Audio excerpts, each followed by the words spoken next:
جو 9 ججز ہیں اس میں سے 6 ججز جو ہیں وہ ریپبلکن ہیں اور انہیں ٹرمپ صاحب نے ہی نامزد کیا تھا.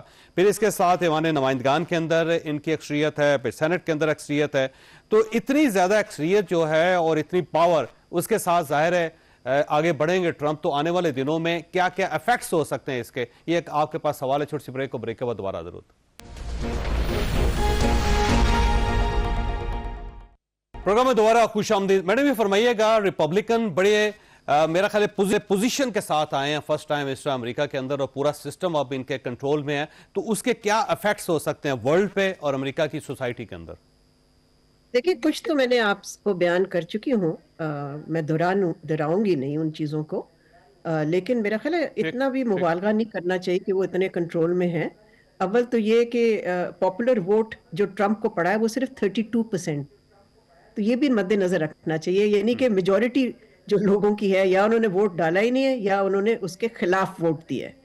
دوسرا یہ کہ کانگریس پہ کنٹرول ہے, لیکن ہاؤس آف ریپرزینٹیٹیوز میں بہت ہی تھن میجورٹی ہے ان کی, وہاں پر ان کو مشکلات کا سامنا پڑ سکتا ہے.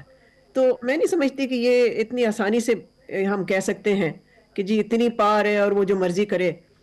پھر یہ کہ وہ ری الیکشن کے لیے اب نہیں جا سکتا, تو 1-1.5 سال بعد تو وہ لیم ڈک ہونا شروع ہو جائے گا, اس لیے کہ لوگ پھر دیکھنا شروع ہوں گے کہ جی اور کون سا ریپبلکن کینڈیڈیٹ ہے جو اگلی الیکشن میں آ سکتا ہے.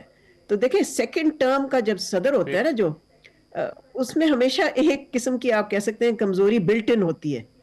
تو ٹھیک ہے 1-1.5 سال تو یہ اس کے پاس خوب پار ہوگی, لیکن دیکھتے ہیں وہ پار کیسے استعمال کرتا ہے.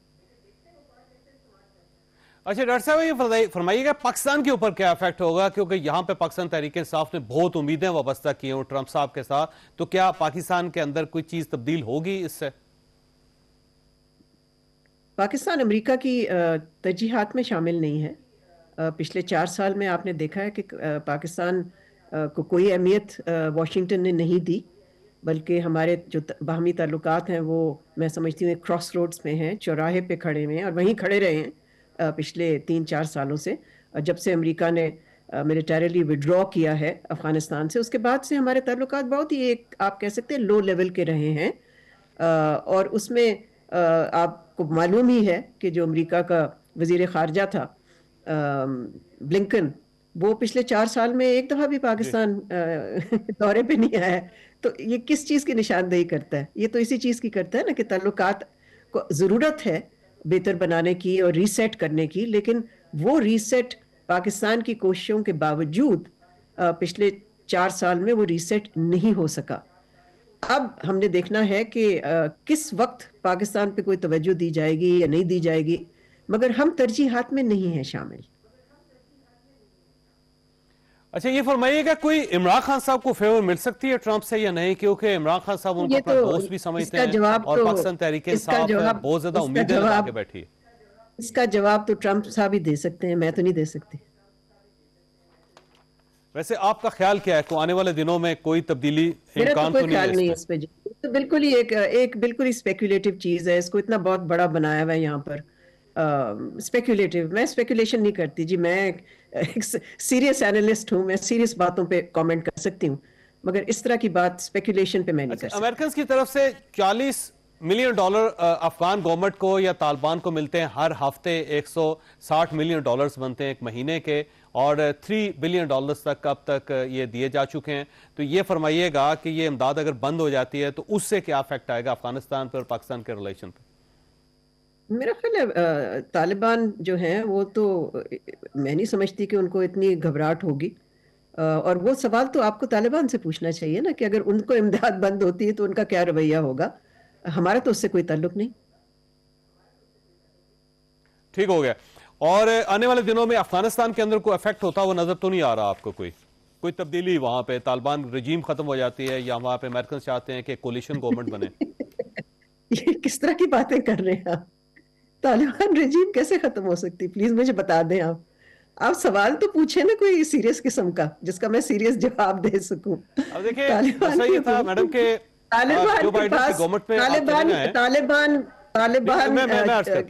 کوئی چیلنج طالبان کی جو بھی انتظامیہ ہے, حکومت ہے, ان کو کوئی چیلنج نہیں ہے اس وقت, چاہے ہمیں وہ بات پسند ہو یا نہ ہو, یہ حقیقت ہے. ٹھیک، اس کا مطلب وہاں پہ کوئی تبدیلی نہیں آ رہی اور ہم زیادہ ایکسپیکٹ کر رہے ہیں کہ شاید وہاں پہ کوئی چینج آ جائے گی اور اس سے پاکستان کو فائدہ ہو جائے گا. نہیں، میں بہت ہی آپ کو یعنی کہ میں ریسپیکٹفلی کہہ سکتی ہوں کہ یہ کون کہتا ہے، کون ایکسپیکٹ کر رہا ہے چینج؟ میں نے تو نہیں سنا ہی.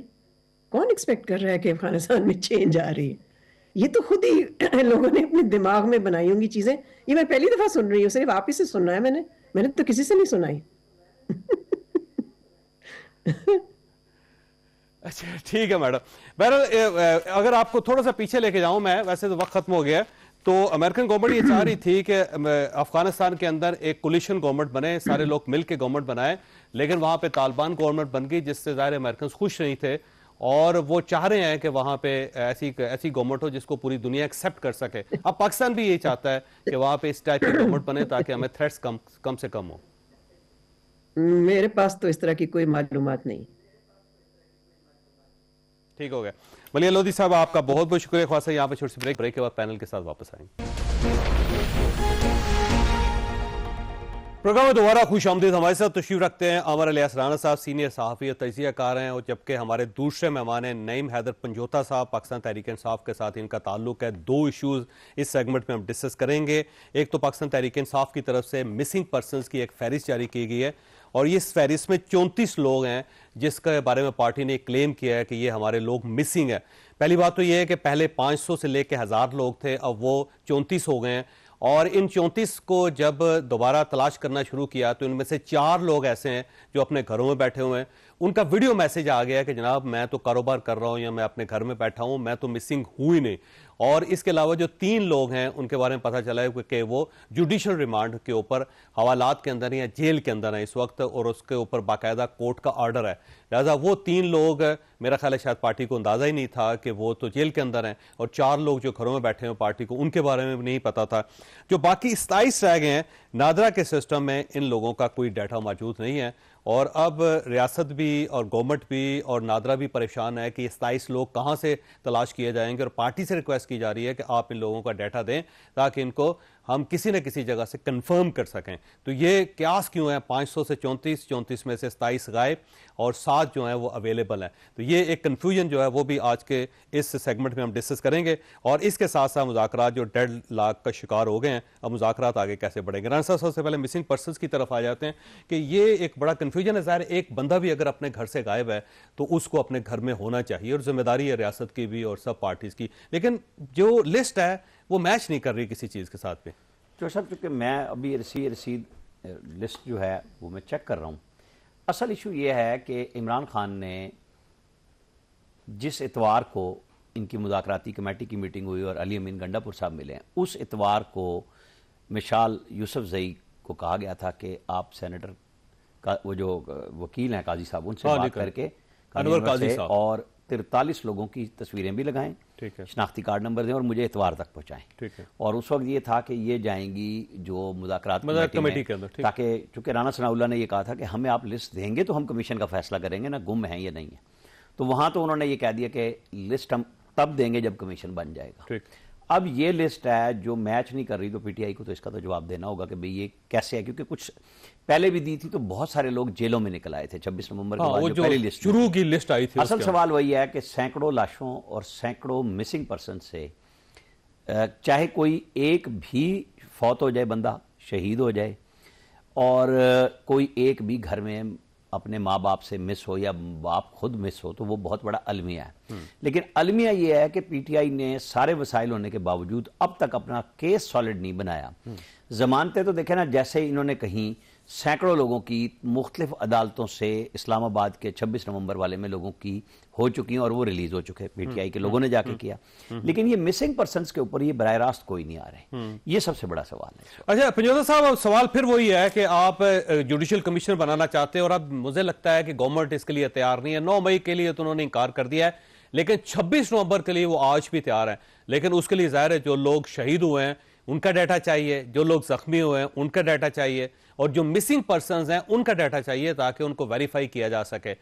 شہداء کی فہرست نہیں ہے، مسنگ پرسنز کی فہرست نہیں ہے جو جاری ہوئی ہے، اس میں 34 لوگ ہیں اور 27 سے مل ہی نہیں رہے کہ ہیں کہاں پہ، کیا وہ سسٹم کے اندر ہے بھی یا نہیں ہے، اور ساتھ ساتھ جو زخمی ہیں ان کا کوئی ڈیٹا نہیں. تو آپ یہ ڈیٹا پرووائڈ کیوں نہیں کر دیتے؟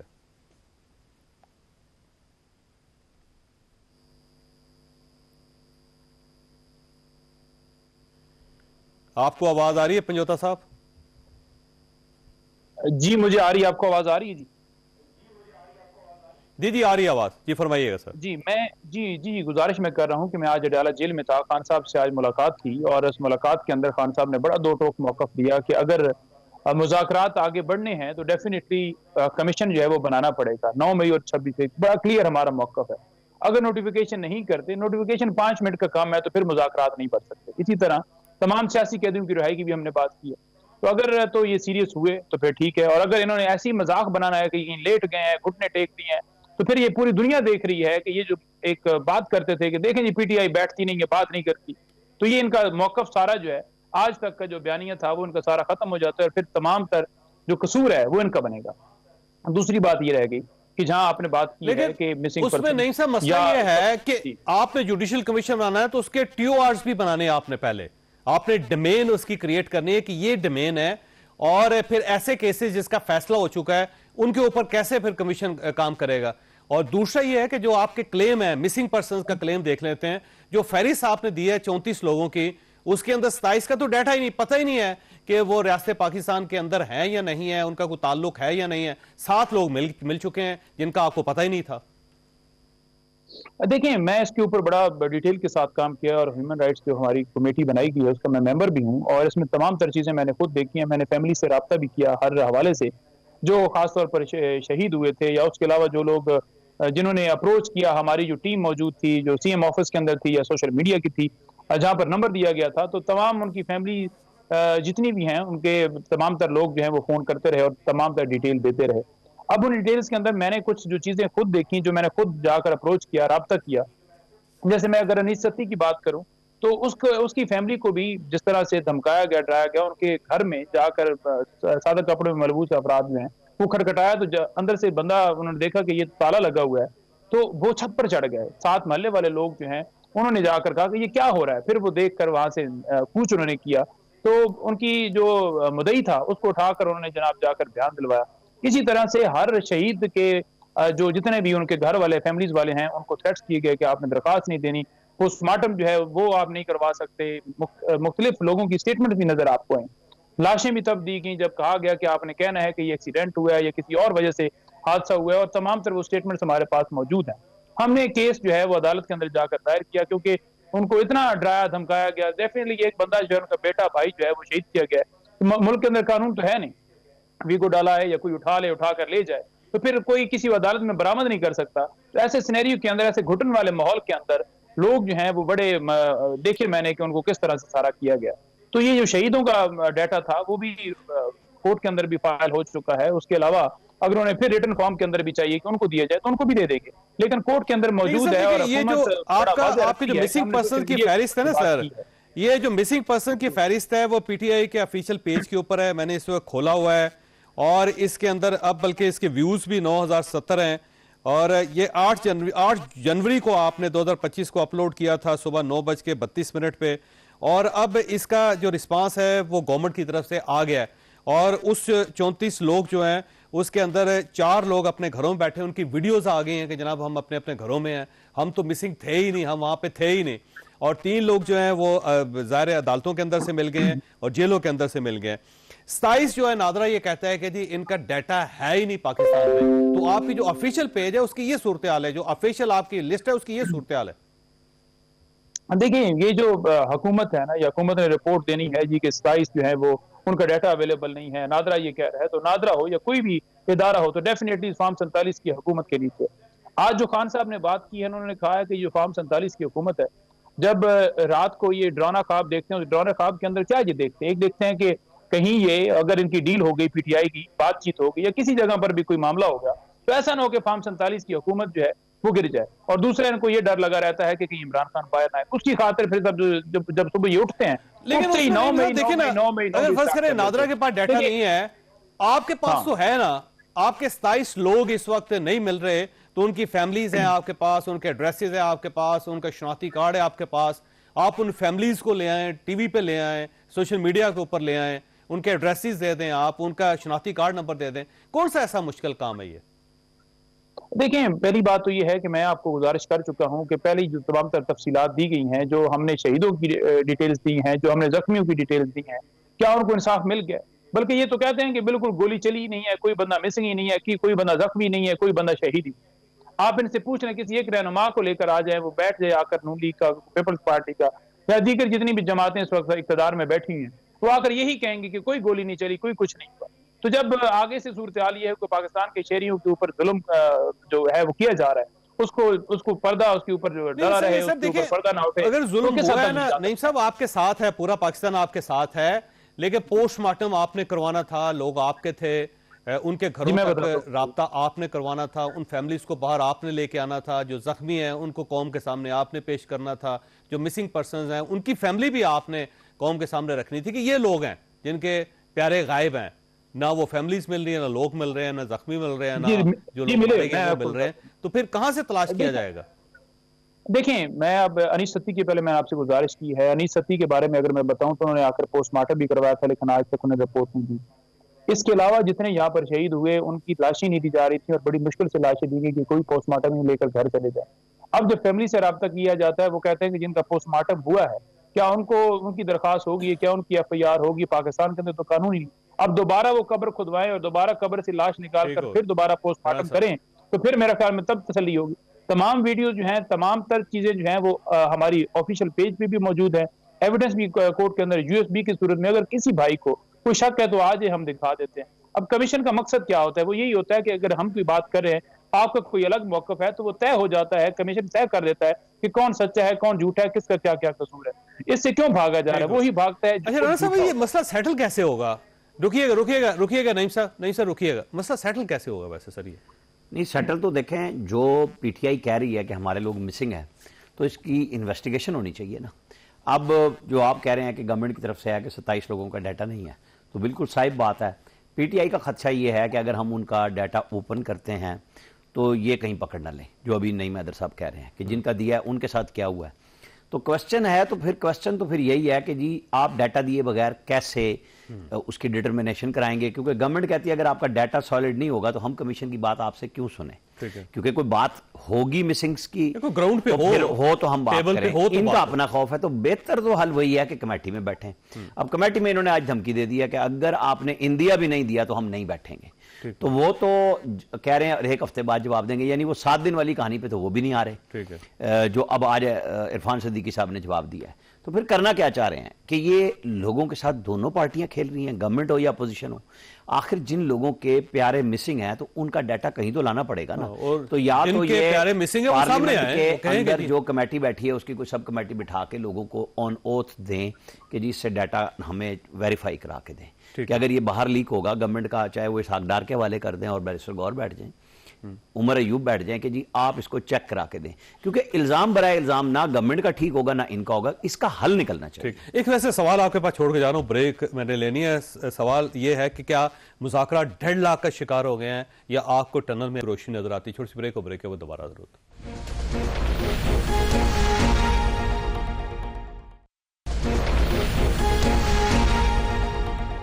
پروگرام میں دوبارہ خوش آمدید۔ رانا صاحب یہ فرمائیے گا، یہ ڈائیلاگ ختم ہو گیا ہے یا کوئی چانس ہے؟ کیونکہ عمران خان صاحب نے پوزیشن لے لی آج، اور ساتھ گورنمنٹ کی طرف سے بھی یہ خبریں گردش کر رہی ہیں کہ انہوں نے 9 مئی کا انکار کر دیا ہے اور البتہ 26 نومبر پہ تیار ہیں، لیکن وہ بھی اگر ڈیٹا ملے گا تو۔ دیکھیں ابھی دونوں چیزیں مکس ہیں، اور مجھے تو امید ہے کہ سیاستدان جب بیٹھے ہوئے ہیں اور سیاستدانوں کو حل نکالنا چاہیے، یہ دھمکیاں دونوں طرف سے درست نہیں ہوتی۔ جب آپ آگے ہیں، جب آپ نے طے کیا کہ اگر کل ہمیں سزا بھی مل گئی تو ہم تب بھی مذاکرات کریں گے، تو وہ تو اتفاق سے آگے چلے گئے اور پھر مذاکرات بھی ہو گئے اور سزا بھی ہو گئی۔ میرے خیال میں سیاستدانوں کو موقع ضائع نہیں کرنا چاہیے، جب بیٹھ گئے ہیں چاہے جس طرح بھی بیٹھے ہیں۔ عمران خان 26 نومبر کے بعد قائل ہوئے کہ انہیں یہ مطالبہ چھوڑ کے کہ یہ گورنمنٹ لیجیٹیمائز ہے یا نہیں ہے، وہ آگے کہ گورنمنٹ کے ساتھ بیٹھنا ہے، تو پھر گورنمنٹ کو بھی آگے بڑھنا چاہیے، راستے میں رکاوٹوں کو خود سے دور کرنا چاہیے، کیونکہ لوگوں کی ڈیمانڈ ہے نا کہ جی پھر اگر آپ بیٹھ رہے ہیں تو حل کریں نا۔ پارلیمنٹ کی کمیٹی بن گئی ہے تو پارلیمنٹ کے اندر سے مسئلے کا حل آنا چاہیے، یہ نہ عدالتوں میں جائے، عدالتوں میں بعد میں جائے، پہلے سیاستدانوں کو بیٹھ کے, اور میں تو بڑی توقع رکھتا ہوں کہ سیاستدان جب بیٹھتے ہیں یہ راستہ تو نکالیں امید یہ ہے کہ یہ راستہ نکالیں گے, کیونکہ عوام کو راستہ چاہیے, کیونکہ پھنسے ہوئے عوام ہے. یہ جو ایلیٹ ہے نا اپوزیشن کی ہو یا حکومت کی, ان کو عام آدمی سے کوئی تعلق نہیں ہوتا, یہ صرف بیانات دیتے ہیں. پستہ وہ ہے جو گھر سے ہر چیز مزدوری کرتا ہے, خریدتا ہے, اور اس کے پاس پیسے نہیں ہوتے. تو اس کے لیے ان دونوں کو سوچنا چاہیے, سیریس ہونا چاہیے کہ ہمیں یہ کام کرنا چاہیے. جب یہ اس مطالبے سے پیچھے ہٹ گئے کہ یہ گورنمنٹ قانونی ہے, 45 کی ہے, 47 کی ہے, نہیں ہے, تو پھر اب یہاں پہ حل عمران خان کو چاہیے کہ اپنی ٹیم کو وہ دھمکی والا کام روکیں کہ اگر نہیں کیا, اور نہ عرفان صدیقی صاحب کو نہ ادھر سے سردار ایاز صادق کو اپنا رول پلے کرنا چاہیے. وہ وزیر اعظم سے بھی ملے ہیں, میرے خیال میں بہتری کی طرف جانا چاہیے, کیونکہ ایاز صادق ایک ایسی شخصیت ہیں جس پہ گورنمنٹ اور اپوزیشن دونوں ریلائی کر سکتے ہیں. ان کو ڈال لیں اس میں مسنگ پرسن کے لیے. ٹھیک ہو گیا.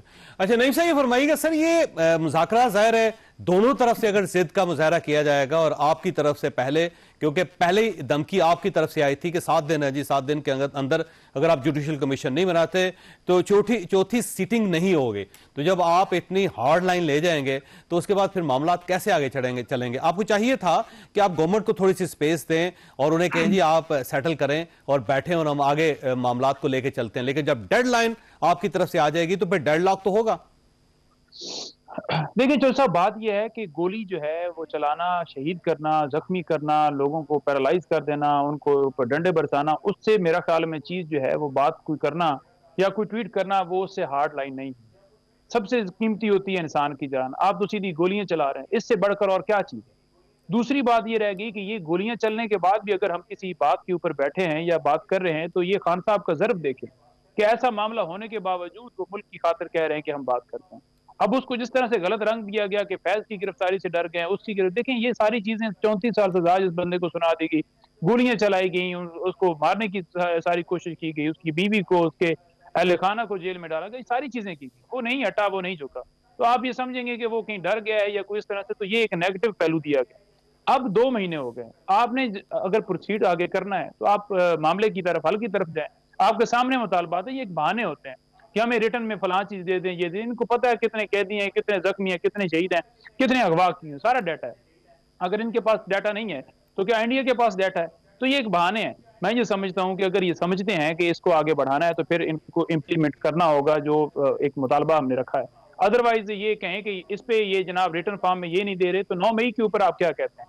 9 مئی پہ آپ یہ کہتے ہیں کہ وہ کیسز عدالتوں کے اندر ہیں تو عدالتیں سزائیں دے رہی ہے. کیسی عدالتیں ہیں جہاں پر ایک عدالت جو ہے بری کرتی ہے اور فوج کی عدالت جو ہے وہ سزا دیتی ہے؟ جرم کیا ہے جی؟ آپ نے جھنڈا اٹھایا, آپ نے ڈنڈا پکڑا, آپ نے ایک دیوار کو ٹکر ماری, آپ نے یہ کیا, آپ نے وہ کیا, آپ نے کوئی پینٹ لہرا دی, آپ نے کوئی نعرہ لگا دیا, آپ نے کھڑے ہو کے وہاں پر ویڈیو بنا دی, 10 سال سزا دی. آج تک کسی کے پاس وہ آرڈر نہیں ہے کہ اس آرڈر کے اندر لکھا کیا, اس فیصلے کے اندر ہے کیا, کیسے کسی کے اوپر ایویڈنس ساری ریکارڈ کی گئی, کیسے اس کا کراس ایگزامینیشن ہوا, کیسے گواہ پیش ہوئے, کیسے اس کو جرا کا موقع دیا گیا. آپ ہائی کورٹ میں اس کے خلاف اپیل کریں گے تو آرڈر آئے گا نا سر آپ کے ہاتھ میں. جب آپ اپیل ہی نہیں کریں گے تو کیسے آرڈر آئے گا آپ کے پاس؟ دیکھیں اوپن کورٹ وہ ہوتی ہے جہاں پر جو ہی فیصلہ آتا ہے. ابوالقادر ٹرسٹ کیس کا فیصلہ آیا تو فوراً آگے, حالانکہ سر آپ ہائی کورٹ جائیں نا, اوپن کورٹ ہے, لیکن آپ ان سزاؤں کو چیلنج کریں وہاں پہ, کیوں نہیں کر رہے؟ دیکھیں سزاؤں کو تو بالکل ہائی کورٹ میں چیلنج کرنا ہے, لیکن آرڈر دیا گیا ہے کہ کیا کیسے فیصلہ دیا گیا. ان سے تو پوچھا جاتا ہے کہ آپ سر وہ ہائی کورٹ کو آرڈر دے گی نا گورنمنٹ, جب آپ وہاں پہ اپیل کریں گے اور فیصلے کو آپ چیلنج کریں گے تو آرڈر بھی آئے گا آپ کے پاس, ظاہر ہے اس کے بغیر تو نہیں کیس چل سکتا. یہ نہیں ہو سکتا کہ جوید چوہدری صاحب میرا آپ کے ساتھ مسئلہ ہے اور آپ کی اور میری لڑائی ہے تو آپ ہی عدالت لگا کر بیٹھ جائیں اور کہیں جی کہ میں اس کو سزا دیتا ہوں. یہاں پر اگر کلیم کر رہی ہے ملٹری جو ہے وہ تمام تر لوگ وہ کر رہے ہیں, کلیم کر رہے ہیں کہ انہوں نے ہماری تنصیبات کے اوپر حملہ کیا, دفاع کے اوپر حملہ کیا, ہماری بلڈنگ میں گھسے, ہمارے کمانڈر کے ہاؤس میں گھسے, تو وہ تو ڈیفینیٹلی ایک مدعی ہے نا, تو مدعی خود ہی کیسے فیصلہ کر سکتا ہے؟ اس لیے ہم یہ کہہ رہے ہیں کہ ہم یہ چاہتے ہیں کہ آپ کے دور میں 180 لوگوں کو سزا ہوئی تھی, 180 سیولین کو آپ کے دور میں ملٹری کورٹ سے سزائیں ہوئی تھی. دیکھیں ملٹری کورٹ سے جو سزا ہوئی تھی وہ بھی آئینی ترمیم کے بعد ہوئی تھی, اور وہ کیوں ہوئی تھی, اس وقت کیا تھا؟ سانحہ اے پی ایس کو آپ تشبیہ نہیں دے سکتے پولیٹیکل جماعت کے ورکرز کے ساتھ. ہم یہ کہہ رہے ہیں کہ اگر آپ سچے ہیں تو طے ہو جائے, اگر ہم سچے ہیں تو طے ہو جائے, جوڈیشل کمیشن بنایا جائے, سینئر ججز پر مشتمل بنایا جائے. ہم نہیں کہہ رہے کہ وہ پی ٹی آئی کو کوئی ججز ہیں, ہم کہہ رہے ہیں کہ اگر آپ یہ سمجھتے ہیں کہ آپ کی مرضی کے مطابق ججز ہوں تو 6 نام آپ دے لیں، 6 نام ہم دے لیں، برابری کی بنیاد پر بنا لیتے ہیں، فیصلہ ہو جائے. لیکن اگر آپ اس طرف نہیں آتے تو اس کا مطلب ہے کہ آپ جھوٹے ہیں، اور اگر آپ آتے ہیں تو پھر آپ کو منہ کی کھانی پڑتی ہے. سارا کیس جو ہے وہ کھل کے سامنے آ جائے گا کہ کیا سی سی ٹی وی فوٹیجز ہیں، کیوں ایک سابق وزیر اعظم کو کالر ٹھیک پہ ہو پکڑ ٹھیک ہو. کر اچھا رانا گرفتار صاحب یہ فرمائیے کیا. سر، یہ ڈونلڈ ٹرمپ ظاہر ہے آ گئے ہیں تو کیا پاکستان تحریک انصاف کو فائدہ ہوگا؟ وہ پاکستان تحریک انصاف نے توقعات وابستہ کی ہیں. دیکھیں انہوں نے اور ان کے سوشل میڈیا نے اس پہ تمام تر ریلائی کیا، اور اب کچھ دنوں سے ان کی لیڈرشپ نے کہا کہ ہمارا اس سے کوئی تعلق نہیں. خود عمران خان کہہ رہے ہیں کہ مجھے عدالتوں سے آنا ہے، لیکن بیانیہ جو ہے وہ یہ بنا چکے ہوئے ہیں کہ جب ٹرمپ آئے گا تو ٹویٹ آئے گا یا کوئی ایگزیکٹو آرڈر میں ایشو ہوگا یا وہ آئی ایم ایف سے کہلوا لیں گے. تو میں تو بڑی پوزیشن میری بڑی کلیئر ہے کہ جی مجھے پاکستان کی اسٹیبلشمنٹ کو بھی دیکھنا ہے، اپنی حکومت کو بھی دیکھنا ہے، دونوں کو، کہ جی وہاں سے میسج آ جانا چاہیے تاکہ پبلک ہو نا بات کہ جی آپ نے جواب میں کیا کیا، ہمارا عدالتی سسٹم کہاں کھڑا ہے. تو ٹرمپ نے 2016 میں بھی کہا تھا کہ میں شکیل افریدی کو واپس لے جاؤں گا، نہیں لے کے جا سکے. تو ہم نے دیکھنا ہے کہ ہم عمران خان کا ایک ٹریک ریکارڈ ہے کہ ٹرمپ کے ساتھ ان کی اچھی ملاقات ہوئی اور جواباً انہوں نے کہا کہ مجھے ورلڈ کپ جیسی خوشی ہوئی، اور مقبوضہ کشمیر 5 اگست 2019 کو مستقل انہوں نے اپنے آئین کا حصہ بنا دیا، اس کی خصوصی حیثیت بھی ختم کر دی. وہ تو ہمیں سزا ملی آدھا گھنٹہ کھڑے ہونے کی دھوپ میں، کلاک لگائے گئے اور اس کے بعد وہ سارے خراب ہو گئے. آپ مجھے یہ بتائیں کہ ٹرمپ سے جو بیانیہ بنایا وہ پی ٹی آئی نے بنایا کہ سب کچھ ہوگا، اور ان کے چاہنے والوں نے بنایا، اور لوگوں نے اپنے اپنے اس میں مسالے خوب گھڑے. تو بس ٹھیک ہے، اب کچھ دیر کے بعد جب حلف ہو گیا ہے تو ایگزیکٹو آرڈر ایشو کرنے ہیں. انہوں نے کہا میں بے شمار ایگزیکٹو آرڈر ایشو کروں گا. ہو سکتا ہے عمران خان کے لیے ایسا تو نہیں نہ ہو سکتا کہ وہ جو بھی میسج دیں گے وہ ہمارے اور آپ تک تو آ ہی جائے گا نا کہ کیا راستہ نکالا جا رہا ہے. آخر ہماری ہی اسٹیبلشمنٹ نے ان کے سی آئی اے کے بندے کو بھی چھڑوایا، ریمنڈ ڈیوس کو. کوئی ہماری ہی اسٹیبلشمنٹ اور نواز شریف موجود تھے، شکیل افریدی کو نہیں دیا. ایٹمی دھماکے کیے ہم نے، جو ہماری سیاسی قیادت نے اس وقت، ہماری ملٹری اسٹیبلشمنٹ نے نہیں کیا تھا اس وقت، وہ سیاسی قیادت نے فیصلہ کیا تھا نواز شریف نے کہ دھماکے ہوں گے چاہے 5 ارب لگائیں یا آپ دھمکی لگائیں $5 ارب کی. آج یہ دونوں چیزیں طے ہونی ہیں کہ پی ٹی آئی خود کہاں کھڑی ہوگی. ان کا جو ڈائسپورا باہر $ملین ٹرمپ کی کمپین پہ لگا چکا ہوا ہے، وہ اب بہت امید سے ہے. پہلے تو ان کے لوگوں نے بیانیہ بنایا کہ جناب ہمیں کارڈ آئے گا، جی فیملی کو کارڈ آئے گا عمران خان کی، کیونکہ ان کے پھر وہ اکاؤنٹس ہیں نا جو سب اس کو ری ٹویٹ کرتے ہیں، ری پوسٹ کرتے ہیں، چیزیں چلتی ہیں، اس کے ویوز بنتے ہیں، اس پہ پیسے بنتے ہیں، بڑی بڑی کہانیاں بنی، وہ نہیں ہو سکی. اب وہ تو آج کام ختم ہو گیا. اب ہے اگلا مرحلہ کہ کب وہ بولتے ہیں. رچرڈ گرنیل والی تو ساری چیزیں سامنے آ گئی کہ وہ پھر ایک ہو گیا، کور ہو گیا کہ جی جب تک کانگریس سے نہیں ہوتی. لیکن ایلن مسک تو روزانہ بول رہے ہیں، جس ایشو پہ چاہتے ہیں وہ بات کر رہے ہیں، وہ تو نہیں رکے ہوئے. تو اب وہ یہ ان کو اپیل بھی کرنا بند کر گئے ہیں پی ٹی آئی کے لوگ. میرا خیال ہے کہ انہیں اپنے ہاں زور لگانا چاہیے. جو اصولی بات ہے، جو باہر انہوں نے پریشر ڈالنا تھا وہ ڈال لیا، اب اس کا نتیجہ آنا ہے. ٹھیک ہے. اچھا نعیم صاحب یہ فرمائیے گا سر، یہ بہت زیادہ توقعات ہیں آپ کو ٹرمپ سے، تو آپ کا کیا خیال ہے کہ ٹرمپ عمران خان صاحب کے لیے سیویئر ثابت ہوں گے؟ دیکھیں خان صاحب نے جو آج بیان دیے ہیں نا، اس کے مطابق میں آپ کو رکھ دوں کہ خان صاحب کیا اپنا موقف رکھتے ہیں. خان صاحب نے کہا کہ کوئی یہ امپریشن دے کہ کہیں پر اگر ہماری بات مذاکرات ہو رہے ہیں یا کہیں پر حکومت سے یا کسی اور جگہ پر ہو رہے ہیں تو اس میں کوئی ایسا عمل نہیں ہے کہ میری کوئی رہائی جو ہے وہ ان مذاکرات کی بدولت وہ مرہون منت ہے. بلکہ انہوں نے بڑا واضح طور پر کہا کہ میں بالکل اپنے عدالتی سسٹم سے، ان عدالتوں سے، بے شک عدالتوں کو کمپرومائز کیا گیا ہے، ہم ہائی کورٹ میں بھی گئے ہوئے ہیں، ہم اس مقدمے میں بھی القادر ٹرسٹ کیس کے اندر بھی جا رہے ہیں، اور 9 مئی کے کیسز کے اندر بھی لاہور گئے ہوئے ہیں، اور باقی میں بھی جائیں گے. تو انہوں نے کہا کہ میں عدالتوں سے رہائی لوں گا، اور کسی طرح سے یہ تاثر جو ہے وہ غلط ہے، اور اس میں تاثر کی تردید کرتا ہوں. اب جہاں پر امریکہ لیکن سر عدالتوں کو تو آپ مانتے ہی نہیں نا. دیکھیں جو جج ناصر جاوید صاحب ہیں، آپ نے تو ان کے خلاف کمپین سٹارٹ کی ہوئی نا سر. عدالتوں کو تو آپ مانتے ہی نہیں. عدالت وہ ہوگی، جج وہ ہوگا جو آپ کو سپورٹ کرے گا، جو آپ کو فیور دے گا. نہیں دیکھیں ایسی بات نہیں ہے. جج ہمایوں دلاور بیٹھے گا، یا شارق ارجمند بیٹھے گا، یا جج بشیر بیٹھے گا. ایک طرف وہی جج ہیں جو نیب کے کیسز چل رہے ہیں اور نواز شریف زرداری کو کلین چٹیں دے رہے ہیں. ایک وہی جج ہیں جو ڈیفنس کا موقع بھی نہیں دے رہے، جو کیسز ہائی کورٹ میں آئے کہ کیا ہے سائفر جو ہے وہ پاکستان کے اندر آیا اور کیسے مداخلت کی گئی، اور وزیر اعظم کا کیا قصور تھا، لہٰذا سزا معطل کی جاتی ہے. اسی طرح سے توشہ خانہ بھی فارغ ہو گیا، اسی طرح سے دیگر مقدمات عدت وغیرہ بھی فارغ ہو گئے.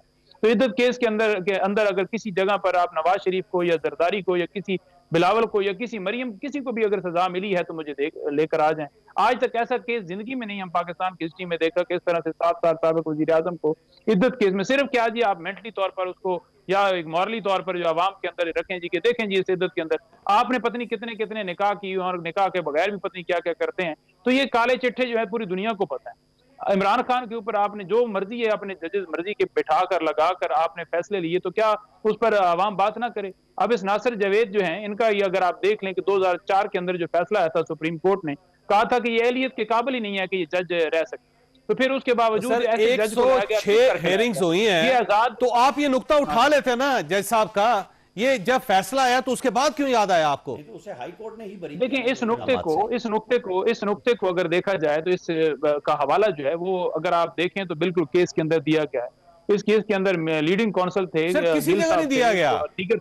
سر کسی جگہ نہیں دیا گیا نہ کیس کے اندر نہ باہر. یہ آپ کو بعد میں پتا چلا ہے؟